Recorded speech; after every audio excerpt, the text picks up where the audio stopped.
జై తెలంగాణ.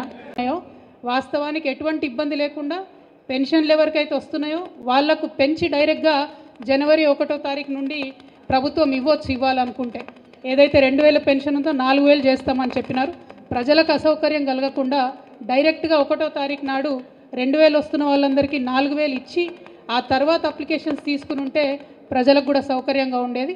సరే, ఏమైతేనేమి డిసెంబర్లో పెన్షన్ రాలేదు, జనవరిలో పెన్షన్ రాలేదు, రైతు బంధు రాలేదు అనేటటువంటి చర్చ గ్రామాల్లో సాగుతూ ఉంది. కాబట్టి త్వరితగతిన ప్రభుత్వం ప్రజలకు భరోసా ఇచ్చి జనవరి 1వ తారీఖునన్నా పెండింగ్ ఉన్నటువంటి డిసెంబర్ పెన్షన్ను, జనవరి పెన్షన్ను, మరి పెంచినటువంటి పెన్షన్ను తప్పకుండా త్వరితగతిన ప్రజల అకౌంట్లో వేస్తారని చెప్పి మేము కోరుతూ ఉన్నాం. ఈ అప్లికేషన్లు పెట్టుకుంటున్నటువంటి ప్రజలు అనేక రకమైనటువంటి సందేహాలను వ్యక్తం చేస్తూ ఉన్నారు. మరి అన్ని డీటెయిల్స్ అడుగుతున్నారు కానీ బ్యాంక్ అకౌంట్ డీటెయిల్స్ అడుగుతలేరు. మరి ఇదేం సంగతి? ఒకవేళ యాక్సెప్ట్ అయిన తర్వాత మళ్ళా బ్యాంక్ అకౌంట్ డీటెయిల్స్ అడుగుతారా?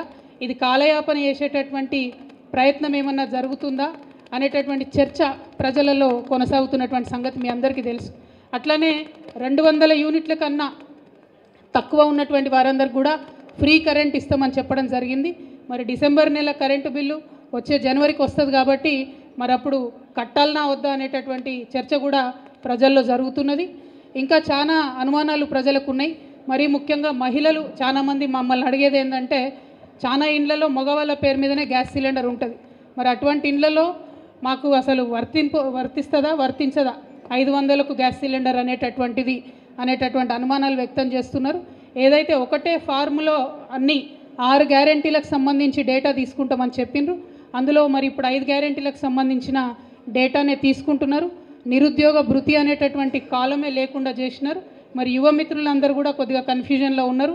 మరి నిరుద్యోగ భృతి ఇస్తామని ప్రామిస్ చేసిండ్రు, ఆ ఫామ్లో ఎక్కడా లేదు అనేటటువంటిది కూడా చాలామంది ఆలోచన చేస్తూ ఉన్నారు. ఇంకొక మాట కూడా, ఉద్యమకారులకు పుట్టిన గడ్డ వరంగల్ కాబట్టి ఇక్కడికి వస్తూ ఉంటే చాలామంది మమ్మల్ని అనేక రకమైనటువంటి అనుమానాలు అడిగినారు. అక్క, మరి ఉద్యమకారులకు ఏదో పెన్షన్ ఇస్తామన్నారు, ఓన్లీ ఎఫ్ఐఆర్ ఉన్న వాళ్ళకే ఇస్తామన్నారు అని అన్నారు. అంటే ఎఫ్ఐఆర్లు ఉన్న వాళ్ళని తీసుకుంటే మొత్తం టీఆర్ఎస్ పార్టీలోనే ఉంటారు వాళ్ళందరూ, మొత్తం ఉన్న ఎఫ్ఐఆర్లన్నీ. నేను మా తమ్ముళ్ళకి అదే చెప్పిన, అప్లై చేయండి. మనం ఆనాడు అమరవీరుల సందర్భంలో తీసుకున్న డేటా కూడా అదే. ఎఫ్ఐఆర్ ఉండాలని ఆనాడేమో విమర్శించారు మనని, ఎఫ్ఐఆర్ లేకపోతే ఎట్లుంటుంది అని. ఇవాళనేమో అదే రూల్ పెడతా ఉన్నారు. సో మరి ఇప్పుడున్న ప్రభుత్వం ఎవరైతే అప్పుడు విమర్శించిండ్రో, మరి ఇప్పుడు ఎఫ్ఐఆర్ పెడితే ఎంతమందికి ఇవ్వగలుగుతాము, ఎంతమంది మీద ఎఫ్ఐఆర్లు ఉంటాయి, ఎంతమంది మీద ఎఫ్ఐఆర్ కాపీలు ఉంటుంది, ఎఫ్ఐఆర్ లేకుండా ఉద్యమాలు చేసి అనేక కష్టాలు పడ్డటువంటి వారి సంగతి ఏంది అనే ప్రశ్నలు వాళ్ళు మనల్ని అడిగినారు. మరి అదే ప్రశ్న ఇవాళ ప్రజల నుంచి మాకు ఎదురవుతూ ఉంది. నా రిక్వెస్ట్ ఏంటంటే, అందరూ కూడా అప్లై చేయండి. ఎఫ్ఐఆర్ ఉన్నా లేకున్నా ఉద్యమకారులందరూ కూడా అప్లై చేయండి. మరి ప్రభుత్వం రెస్పాన్స్ ఎట్లా ఉంటుందో కూడా చూడండి. అట్లానే కరెంటు బిల్లుకు సంబంధించి కూడా నేను బలంగా నమ్మేటటువంటి విషయం, 200 యూనిట్లకు తక్కువ ఉన్న వాళ్ళు ఎవరు కూడా కరెంటు బిల్లు కట్టకపోతే మంచిదని నేను అనుకుంటా ఉన్నా. ఎట్లాగో ఫ్రీగా ఇస్తామని చెప్పారు కాబట్టి జనవరిలో వచ్చేటటువంటి బిల్లును కట్టకపోతే బాగుంటుంది అనేటటువంటిది సూచన చాలామంది ప్రజల నుంచి మాకు అందుతున్నది. నేను మళ్ళీ తిరిగి అది ప్రజలకు చెప్తా ఉన్నాను. సో ఇట్లా ఒక్కొక్కటి కొంత కన్ఫ్యూజన్ ఉన్నది. ప్రభుత్వం కొన్ని విషయాల్లో క్లారిటీ ఇవ్వాల్సినటువంటి అవసరం ఉన్నది.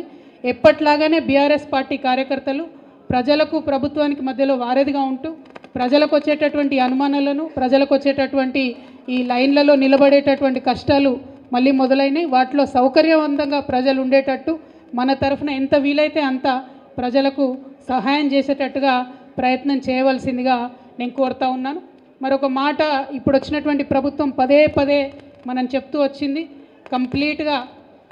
కంప్లీట్గా ప్రతి గ్రామంలో కూడా మరి నెట్వర్క్ ఉంది. మీ సేవలో ఆల్రెడీ డేటా మొత్తం ఉంది. కొత్తగా మళ్ళీ డేటా ఎందుకు కలెక్ట్ చేస్తున్నారో అర్థం కానటువంటి పరిస్థితి ఉన్నది. ప్రతి ఒక్క పెండింగ్ అప్లికేషన్ మీ సేవలో ఉన్నది. అంటే ఒక బటన్ కొడితే చాలు మొత్తం డేటా వస్తుంది. అయినప్పటికీ మళ్ళీ ప్రజల్ని ఇంత కష్టపెట్టి అన్ని వివరాలు ఎందుకు తీసుకుంటున్నారు? కేవలం కాలయాపన అన్నది అర్థం కాకుండా ఉంది. సో ఈ ప్రభుత్వానికి చేసేటటువంటి సూచన ఒకటే, రాబోయేటటువంటి సమ్మక్క సారలమ్మ జాతర మీద ప్రత్యేకమైన శ్రద్ధ పెట్టండి, ఎక్కువ బస్సులు వేయండి. మహిళలకు ఉచితంగా ఇస్తామని చెప్తున్నటువంటి బస్సెస్ ఉన్నాయి కాబట్టి మరి పురుషులకు ప్రత్యేకంగా చేస్తారా, ఎట్లా ఏర్పాటు చేస్తారో చేయండి. ఈ జాతరలో మాత్రం ప్రజలు ఇబ్బంది పడకుండా ప్రయత్నం చేయవలసిందిగా కోరుతా ఉన్నాను. Thank you. జై తెలంగాణ.